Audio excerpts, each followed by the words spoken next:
I now want to welcome in Republican Congressman Rick Crawford. He is the chairman of the House Intel Committee, a member of the Gang of Eight. Congressman, thanks for coming on camera with us this morning. You just came from a briefing with Secretary of Defense Pete Hegseth, Secretary of State Marco Rubio, and also the Joint Chiefs of Staff General Dan Kane, all on this strike on Iran this past weekend. What can you tell us that they shared with you this morning? Because last time we talked with you, this was right before the leak came out from the DIA report, that early assessment. Yeah, so I thought this was a very good, informative briefing. Maybe one of the best whole House briefings I've ever seen since I've been in Congress, and that's been a few years now. So, we've had these briefings from time to time, and a lot of times they're not much more than what you might see on the news. But this was a very fulsome presentation. All four of those presenters, I thought, did a fantastic job and took a lot of questions, and they were very good, in-depth questions. And so I think most people left there pretty satisfied with the presentation. We're hearing the Senate got briefed yesterday, and there are people like Senator Murphy are casting doubt on some of what was shared with them, ultimately saying that they believe that the White House was deliberately misleading them. What would you say to some of those Democratic senators who are casting doubt on this? Well, I think they need to take the politics out of it. The reality is that the president exercised a brilliant strategic maneuver to bring Iran back to the table. And I think what he did effectively was end the war between Iran and Israel, brought Iran back to the table, and now we have a real path to peace in the Middle East. So, credit where credit's due. You don't have to like President Trump to really understand and applaud the effort here and really what this effort yielded. Chairman Crawford, yesterday we heard from House Speaker Mike Johnson. He suggested that he believed that it was actually a member of Congress who leaked that DIA report out to the media. And then President Trump put on Truth Social that he believed that it was a Democrat. Do you have intelligence to say that it was a member of Congress who leaked out that early assessment?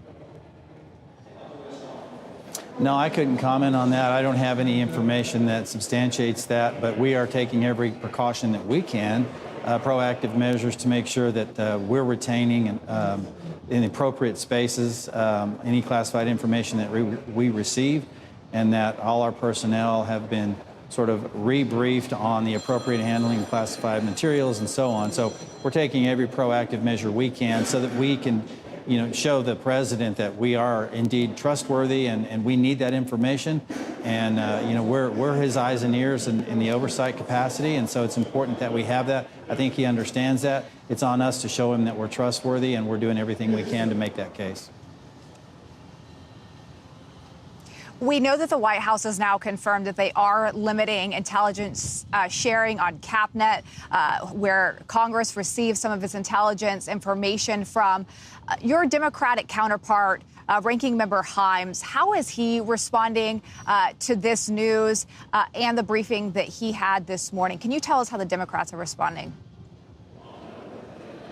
Yeah, I think, Ranking Member Himes has been very vocal in condemning leaks. I think we can all agree on that it's damaging to the people who serve us. And so we are, as I said, taking proactive measures. The CapNet issue, I think it's important to note that that's a privilege, not a right. And so what we want to do is demonstrate to the White House that, hey, we respect that as a privilege, and we're doing everything we can to make sure that we instill that sense of trust so that the president understands how important it is to us. But again, it's not a right, it's a privilege, and we have to demonstrate that we're worthy of that. Well, we spoke to you earlier in the week. You had suggested that Iran would likely move some of their enriched uranium, knowing that their facilities were a target. The White House saying yesterday the president has confidence that nothing was actually moved. Have you seen intelligence to confirm that? Well, I couldn't comment on what was shared today, but I will say that, I feel a lot better about that. As I said before, when you and I talked before, it obviously would be common sense to expect that they would attempt to move material if they thought an attack was imminent. Just like if you thought, if you were sitting on a bunch of gold bars and you had information that someone was going to come rob you, you would probably move your gold bars. That just makes sense. Doesn't necessarily mean that they were able to achieve that. And if the president is communicating that he's satisfied, then I'm satisfied. We're still waiting, and last time we spoke to you, you said it could be days, weeks, or months before we would have another assessment from the intelligence community. Can you give us a timeline on when we should be expecting another assessment to come out, or a comprehensive assessment from the administration or the intel community? I think we will start to see information flow on the daily. I mean, this is a pretty fluid situation and more access as time goes by. And so we'll start to see more multi-source information. I can't comment on the granularity of that information, but I think it's just reasonable to expect that over time we would get more and better information. You know, we had also talked last time about human source intelligence, when we actually have a human source that's confirming the damage that was done there on the ground. Can you confirm that there is a human source that you know of at the time? I can't confirm that, but I would say that that's a really important part of our total intelligence picture. And so that certainly would add a more fulsome view to what's taken place there. From where you were last week when we talked to just coming out of this briefing, what questions are still remaining in your mind about the validity, not the validity, but about the veracity of these strikes, and how far set back Iran's nuclear program is? I think it's probably still an open question about how long. I mean, you know, the old saying, you can cut down an oak tree in 5 minutes, but it takes years to grow it back. It just depends on how big you want that oak tree to get to make that determination. So are the Iranians willing or trying to reconstitute their program? I don't know. I can't comment on that with any specificity, but I do know, and I think this is important to note, that this move brought them back to the table, and they are in direct conversation now with the United States. That has a fantastic effect. I mean, this is exactly what we were hoping for, was an escalation to de-escalate, so to speak, and that's what has taken place. And so with the Iranians back at the table now, we have a much greater chance of peace in the Middle East.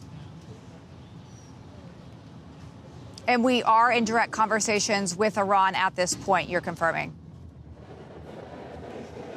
I believe that's correct, and that's something that I've advocated for and the president has engaged in, and he's done a really good job making the case for why it's important to engage directly, because if we're using intermediaries like the Qataris or the Turks or any other nationality that might think that they're in a position to broker a deal, what happens more times than not is that you're going to get a deal like the JCPOA, which did not serve us well at all. It was violated by the Iranians, and so I think it serves us better to just go ahead and directly engage with them, and I think the Secretary has indicated that, and that's ultimately our goal. Let me ask you this on the home front, on the intelligence side. There have been escalation concerns from the Department of Homeland Security, specifically in light of the July 4th holiday this coming week. What are you hearing from that front, and how Americans should be responding to concerns about potential strikes from Iran or sleeper groups that may already be here in the U.S.?